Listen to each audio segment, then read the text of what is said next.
나다 두려워하지 말아라. 나다 두려워하지 말아라. 네. 예수님께서 십자가에서 고난 받으셨습니다. 우리의 허물과 죄 때문에 십자가에서 고난 받으셨어요. 그리고 십자가에서 죽으셨어요. 그림처럼 십자가에서 높이 달려 죽으셨어요. 우리에게 생명을 주시기 위해서, 우리를 또 구원하기 위해서 십자가에서 죽으신 거예요. 그러나 예수님께서는 3일 만에 부활하셨습니다. 여러분 그걸 믿으십니까? 3일 만에 부활하셔서 부활의 소망이 되셨어요. 나는 부활이요 생명이니 나를 믿는 자는 죽어도 살겠고 살아서 나를 믿는 자는 영원히 죽지 아니하리라. 그러니까 죽음의 권세를 이기시고 새 생명을 얻으셨다는 거예요. 부활의 소망이 되셨다는 겁니다. 그래서 여러분 오늘이 부활주일이라는 거를요 교회 안 다니는 사람들도 알더라고요. 믿지 않는 사람들도 알더라고요. 그래서 제가 엊그제 이제 이번 주 우리 교회 부활주일입니다 그랬더니 믿지 않는 분이 그러더라고요. 아 계란 먹는 날이요? 그러더라고요. 여러분 왜 이 부활주일날 왜 계란을 먹을까요? 계란은 새 생명을 의미하는 의미도 담겨 있어요. 근데 이 부활절에 계란을 나누기 시작한 유래가 있는 겁니다. 역사를 거슬러 올라가면 십자군 전쟁이 유럽에 있었어요. 그때 로잘린드 부인이라는 여인이 있었습니다. 이 남편도 역시 십자군 전쟁터에 나갔어요. 근데 남편이 십자군 전쟁에 나가 있는 사이에 나쁜 사람들이 이 로잘린드 부인의 재산과 집을 빼앗아 버린 거예요. 그래서 그 동네에서 이제 나와서 먼 산골로 쫓겨나게 됩니다. 근데 그 먼 산골에 가니까 산골 사람들이 인심이 좋잖아요. 이 로잘린드 부인이 살 수 있는 집을 주고 먹을 걸 갖다 주었어요. 이 여인이 하나님을 믿는 여인이었는데 부활절이 되면 마을 사람들에게 감사하는 마음으로 계란을 삶아서 나누어 줬고요. 근데 그 계란에 이런 글씨를 새겼다고 합니다. 하나님의 사랑을 믿자. 이게 그 집안의 가훈이었던 거예요. 그래서 하나님의 사랑을 믿자 글씨를 새겨서 색깔을 예쁘게 입혀서 마을 사람들이 나눠준 거예요. 근데 놀라운 것은 한 소녀가 그 계란을 들고 가다가 길가에 병든 군인이 누워있는 걸 보게 된 거예요. 배고파하는 것 같아서 계란을 주게 됩니다. 근데 이 군인이 계란을 보고 놀란 거예요. 이건 우리 집 가훈인데 하나님의 사랑을 믿자. 우리 집 가훈인데 그걸 알게 된 거예요. 이 계란이 누구에게 어디서 줬냐 해서 알고 보니까 이 로잘린드의 남편이었던 거예요. 기적과 같이 만나는 그런 배경. 바로 이 부활절 계란 유래가 바로 로잘린드 부인에게서 시작되었다는 거예요. 여러분 우리가 이 부활절 부활을 계란을 나누고 나누는데 중요한 것은 계란을 먹고 나누는 게 아니라 그 계란을 먹고 나누는 것의 핵심은 뭐냐면 사랑이라는 거예요. 사랑을 나누는 겁니다. 그리고 부활의 소식을 전하는 거예요. 계란을 나누면서 계란을 주면서 이 부활의 소식을 나누고 사랑을 나눌 수 있어야 된다는 것이죠. 여러분 이 부활이 정말 예수님이 정말 부활하셨습니까? 부활의 증거가 있어요. 그건 뭐냐면 무덤이 비어 있었다는 겁니다. 어떤 사람들은 예수님의 제자들이 예수님의 시신을 훔쳐갔어요라고 말하는데 그건 불가능해요. 왜냐하면 예수님이 로마 군병들에게 잡혀갈 때 제자들은 어떻게 했습니까? 예수님을 버리고 다 도망갔어요. 그리고 숨어있는 상태였어요. 예수님의 무덤은 저 무덤 입구에는 큰 돌이 막혀 있었습니다. 그리고 그 앞에는 로마 병사들이 지키고 있었던 거예요. 제자들이 어떻게 두려움에 떨고 있는 제자들이 로마 군사들이 있는 그 무덤에 돌을 굴리고 예수님의 시신을 훔쳐갈 수가 있었겠습니까? 그러니까 정말 부활하신 주님이기 때문에 이 무덤이 비어 있었다는 것. 이것을 통해 부활의 예수님을 알 수가 있습니다. 두 번째는 부활의 증인들이 있었던 겁니다. 부활을 목격한 사람들이 있었던 거예요. 특별히 그들이 부활을 목격하고 나서는 삶이 변화되었습니다. 특별히 제자들이 부활하신 주님을 만나고 보고 삶이 완전히 바뀌었어요. 그래서 그들이 이제 복음 전하며 순교했던 삶이 사도행전에 나오는 것이죠. 부활하신 주님이 여인들에게 나타나셨습니다. 막달라 마리아와 야고보 어머니 마리아, 살로메 마가복음 16장에 보면 이 세 여인에게 처음으로 나타나셨어요. 그리고 오늘 본문에 제자들에게 나타나시는 예수님의 모습을 보게 되는 거예요. 자, 예수님께서 제자들을 처음 만나고 하신 말씀입니다. 같이 볼게요. 시작. 이 말을 할 때 예수께서 친히 그들 가운데 서서 이르시되 너희에게 평강이 있을지어다 하시니. 자, 부활하신 예수님이 제자들에게 한 첫 마디가 뭐예요? 여러분, 예수님 붙잡혀갈 때 제자들은 어떻게 했습니까? 다 버리고 도망갔죠. 숨어 있었죠. 누구도 나서는 사람이 없었어요. 예수님의 시신을 수습했던 것은 아리마대 사람 요셉이라는 사람이에요. 예수님의 제자가 아니었어요. 배신하고 떠나고 도망가고 숨어있던 제자들에게 처음으로 나타나서 하신 말씀, 너희에게 평강이 있을지어다. 용서와 사랑의 메시지를 던지신 겁니다. 저 같았으면 이놈들 나를 배신하다니 막 울분하고 화를 냈을 거예요. 그러나 예수님은 평강이 있을지어다. 용서와 사랑의 메시지를 주셨다는 겁니다. 오늘 이 부활의 아침에 여러분 일주일 동안 고난주간 잘 보내셨습니까? 고난주간 거룩하고 정결하고 금식하며 보내야 되는데 저도 보면 그러지 못했어요. 여느 주간과 똑같이 어떻게 보면 여느 주간보다 더 못하게 살았던 우리의 모습입니다. 그러나 오늘 이 아침에 주님이 우리에게 주시는 메시지는 뭐냐면 너희에게 평강이 있을지어다. 이 말씀이라는 거예요.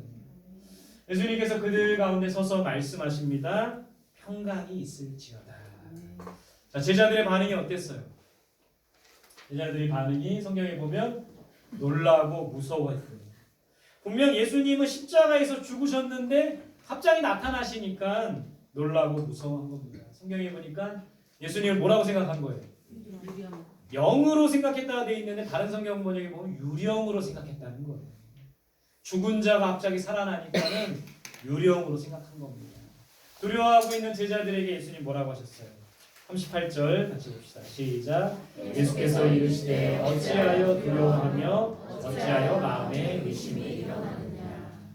어찌하여 두려워하느냐. 바다 위를 걸으시는 예수님의 모습을 보고도 제자들이 두려워했죠. 그때도 예수님을 유령으로 생각했어요. 어찌하여 두려워하느냐. 어찌하여 너희들 마음에 의심하느냐. 눈에 보고도 예수님을 의심하고 있는 제자들의 모습입니다. 여러분, 왜 오늘 이 본문에 제자들은 두려워하고 있는 걸까요? 그것은 예수님의 살아계심을 깨닫지 못한 거예요. 살아계신다고 생각하지 못한 겁니다. 유령이라고 생각하신 거예요. 여러분, 우리 그렇지 않습니까? 우리 안에 살아계신데도 우리는 깨닫지 못하는 거예요. 오늘 우리가 예배드리는 이곳 가운데 주님이 함께 하시고 말씀을 듣는 가운데 찬양하고 기도하는 가운데 함께 하시는데도 살아계신 하나님을 깨닫지 못하고 뭔가 유령인가 보다. 뭔가 이상한 게 왔나 보다. 그렇게 생각하지는 않습니까? 제자들이 두려워했던 이유는 예수님의 부활을 믿지 못했기 때문에. 분명 부활하셨는데 아직 부활하신 주님을 믿지 못하는 거예요. 결국에는 제자들은 믿음이 없었기 때문에 예수님이 함께 하심을 깨닫지 못했기 때문에 두려워하고 있는 겁니다. 여러분, 우리는 어떻습니까? 우리도 믿음이 없어서 두려워하고 있지는 않습니까? 예수님께서 함께 하심에도 불구하고 그것을 깨닫지 못해서 두려워하고 있지는 않습니까? 우리는 무엇을 두려워하고 있습니까? 오늘 우리가 이렇게 모여서 예배드리지만 또 내일 살아갈 걱정을 하고 있는 거예요. 염려하고 있는 거예요. 내일 살아갈 것을 두려워하고 있는 우리들의 모습 아닙니까? 우리가 두려워하고 있는 것, 불안한 미래, 청년들의 이 불안한 미래, 청년들뿐만 아니라 우리 모두가 불확실한 미래를 살아가고 있기 때문에 불안해하고 있는 거예요. 녹록지 않는 현실. 현대인들은 치열하게 살아갑니다. 늦게까지 일하고 학생들은 늦게까지 공부하고 우리 또 어머님들은 늦게까지 집안일하고 매일매일 힘들게 살아가는 게 바로 우리들의 현실이에요. 과거의 아픔과 상처가 있지 않습니까? 또다시 상처받고 싶지 않은 거예요. 요즘에 여러분 이 TV나 매스컴을 보면 상담이 굉장히 유행하고 있어요. 그만큼 아픔과 상처받은 사람들이 많다라는 증거죠. 그러니까 과거의 아픔과 상처를 또 겪고 싶지 않아서 불안해하고 염려하는 게 우리들의 모습이에요. 결국에는 우리의 과거와 현재와 미래 속에 우리는 두려움이 있는 거예요. 왜 두렵습니까? 우리의 삶에 예수 그리스도가 없기 때문이에요. 우리가 찬양하는 것처럼 오직 예수로 충만하면 두려움도 사라지는 겁니다. 경제적인 어려움이 있죠. 돈 문제. 이런 돈 문제 때문에 가정이 깨지기도 하고 이혼하고 갈등하기도 하고 결국에는 우리 삶의 많은 문제들이 돈 문제 때문인 거라는 거예요. 질병과 아픔. 저도 이번 주에 화요일부터 몸살 감기가 왔어요. 온몸이 쑤시고 하루 종일 아무것도 못했습니다. 코로나 걸린 것처럼 너무 아프고 힘들었어요. 검사를 했는데 코로나 다행히 음성이었지만 너무 아프고 힘들었어요. 그래서 예수님의 고난을 묵상해야지 했는데 못했었는데 아프니까 하게 되더라고요. 아프니까 예수님도 이렇게 힘드셨겠지. 이렇게 아프셨겠지. 그러니까 우리에게 찾아오는 질병과 아픔으로 인하여 염려하고 두려워하고 있는 거예요. 여러분 인간관계에 어려움이 있지 않습니까? 제일 힘든 것이 바로 인간관계예요. 제일 스트레스 받는 것이 사람들과의 관계더라고요. 관계에 대한 두려움이 있지 않습니까? 결국에는 우리들도 감당하기 어려운 문제들이 우리 앞에 펼쳐질 때 우리는 두려워하는 거예요. 너희 염려를 주께 맡기라. 그가 너희를 돌보시리라. 그런 우리의 모든 염려와 두려움과 걱정을 주님께 맡겨야 합니다. 그럴 때 평강이 찾아올 수가 있는 거예요. 제자들처럼 우리는 왜 두려워합니까? 우리도 역시 부활의 주님을 믿지 못하기 때문인 거예요. 부활하셨음에도 불구하고 오늘 부활절임에도 불구하고 부활의 주님을 믿지 못하는 우리들의 모습이에요. 믿음이 없는 것이죠. 주님이 우리와 함께 하심을 알지 못하는 거예요. 함께 하시고 우리가 힘들 때 우리를 업고 가시는데도 주님을 느끼지 못하고 깨닫지 못하는 것이죠. 주님이 우리 안에 거하시지 않고 거하시는 것을 깨닫지 못하는 우리들의 모습입니다. 오늘 두려워하고 있는 제자들에게 뭐라고 하셨습니까? 오늘 두려워하고 있는 우리들에게 뭐라고 말씀하고 계시는 거예요? 39절입니다. 같이 볼게요. 시작. 내 손과 발을 보고 나인 줄 알라. 또 나를 만져보라. 영은 살과 뼈가 없으되 너희 보는 바와 같이 나는 있느니라. 자, 예수님이 이렇게 말씀하셨어요. 표준세 번역에 보면 내 손과 발을 보아라. 바로 나다. 나를 만져보아라. 유령은 살과 뼈가 없지만 너희가 보다시피 나는 살과 뼈가 있지 아니하냐. 두려워하고 있는 제자들에게 예수님은 내 손과 발을 보아라. 내 손의 못자국을 보아라. 내 발의 못자국을 보아라. 만져봐라. 살과 뼈가 있지 않느냐. 나를 만져봐라. 유령은 살과 뼈가 없지만 나는 있다. 바로 나다. 바로 나다 말씀하고 계신 거예요.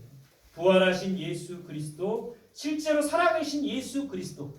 여러분 예수님이 살아있다라는 증거가 뭐냐면 그렇게 예수님 제자들에게 봐라 내 살을 만져봐라 하고 예수님이 뭐라고 말씀하셨어요?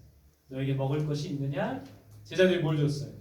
구운 생선 한 토막을 주고 예수님이 그걸 드셨어요. 여러분 유령이라면 생선을 먹었겠습니까? 유령이라면 배가 고팠겠습니까? 부활하신 주님, 살아계신 주님이라는 것을 증거하고 있는 거예요. 두려워하고 있는 제자들에게 예수님은 자신을 보여주셨습니다. 우리가 두려워할 때 예수님은 우리에게 찾아오시고 자신을 보여주신 거예요. 오늘 우리가 드리는 이 예배 가운데 주님은 찾아오십니다. 또 우리에게 자신을 보여주시는 거예요. 우리는 주님을 보아야 돼요. 우리의 시선을 주님께 향해야 됩니다. 다른 곳에 시선을 뺏기지 말고 우리에게 찾아오시는 주님을 보아야 돼요. 또 우리는 주님을 만나야 돼요. 간절히 찾는 자가 만날 수 있다고 했어요. 그저 오늘 드리는 예배가 그저 일주일에 한 번 드리는 어떤 종교 행사나 형식적인 예배가 아니라 주님을 간절히 찾고 주님을 만나는 예배가 되어야 된다는 거예요. 간절히 찾는 자가 만날 수 있어요. 여러분 예배 가운데 나올 때 그런 마음으로 나오시기 바랍니다. 오늘도 그저 일주일에 한 번 드리는 예배 드리는 것으로 만족하지 말고 살아계신 주님을 만나고 주님의 음성을 듣고 돌아가는 그런 예배가 될 수 있어야 된다는 거예요. 40절 41절입니다. 시작. 이 말씀을 하시고 손과 발을 보이시나 그들이 너무 기쁨으로 아직도 믿지 못하고 놀랍게 여길 때에 이르시되 여기 무슨 먹을 것이 있느냐 하시니. 자, 제자들은 기뻤지만 여전히 믿지 못하는 꿈인가 생각한 거예요. 보여주시고 만져보라고 하셨는데도 아직도 믿지 못하고 있는 거예요. 놀랍게 여기고 어리둥절, 다른 성경에 보니까 어리둥절했다고 되어 있는 거예요. 이게 무슨 상황이지? 예수님인 것 같은데 예수님은 어떻게 살아있지? 여전히 믿지 못하고 어리둥절하고 있는 제자들의 모습입니다. 참으로 미련하지 않습니까? 근데 그게 저와 여러분들의 모습이에요. 부활주일 1년에 한 번씩 내년에 또 부활주일 하거든요. 또 믿지 못하고 또 어리둥절하고 정말 예수님이 살아계신가? 예수님이 나에게 말씀하시는가? 미련하게 믿지 못하는 우리들의 모습입니다. 아직도 부활하신 예수 그리스도를 믿지 못하고 있으니까 여전히 두렵고 놀랄 수밖에 없는 것이죠. 이런 제자들에게 예수님께서 어떻게 하십니까? 45절에 보세요. 시작. 이에 그들의 마음을 열어 성경을 깨닫게 하시고. 여전히 믿지 못하는 이 제자들의 마음의 문을 여셨어요. 눈을 여셨어요. 우리의 어두운 마음과 마음의 눈을 열어야지만 되는 거예요. 성경을 깨닫게 하셨어요. 부활하신 예수님이 엠마오로 가는 두 제자를 만났어요. 이 두 제자도 예수님인 걸 알지 못했습니다. 이 사람들의 눈을 열어서 마음을 열어 성경을 깨닫게 하셨어요. 여러분, 우리가 마음을 열어야 성경을 깨닫게 되고 성경을 깨달아야 두려움이 사라지는 거예요. 주님, 부활하신 주님이 우리에게 찾아오시고 또 우리가 그것으로도 주님을 만나고 경험했음에도 불구하고 느낌에도 불구하고 또 두려워하고 있잖아요. 그럴 때 우리는 어떻게 해야 되냐면 마음을 열어 말씀을 깨달아야 돼요. 말씀을 붙들어야 돼요. 그럴 때 두려움이 사라지는 거예요. 이 말씀을 붙들고 세상 속에 나가 한 주간을 살아가는 겁니다. 살아갈 때 또 두려움이 밀려오고 염려가 밀려올 때 말씀을 생각하는 거예요. 말씀을 붙드는 거예요. 여러분, 예배 시간에 말씀을 들을 때 우리의 마음 문을 열어야 합니다. 마음을 굳게 닫으면 안 돼요. 열린 마음이 필요합니다.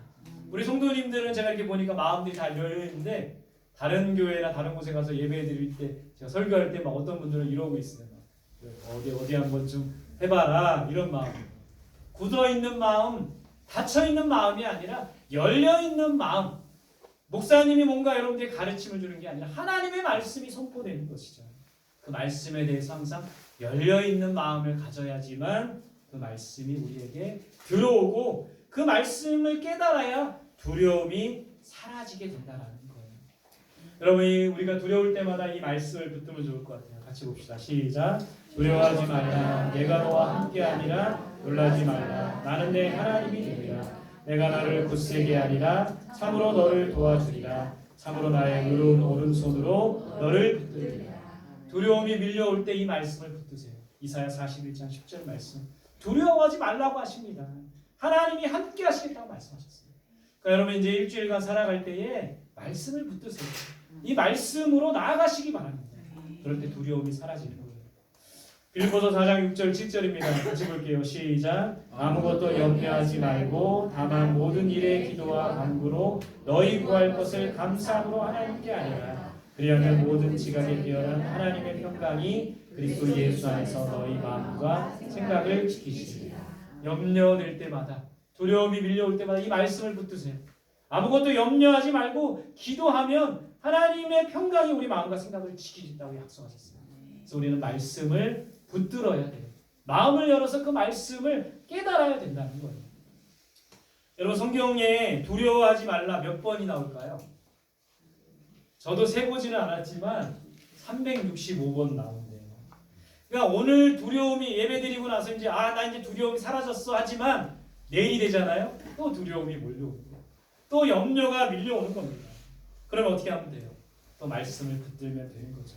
아마도 이 두려워하지 말라 365번이 나오는 거는 매일매일 우리가 이 두려울 때 말씀을 붙들라는 그런 의미가 있다는 거예요.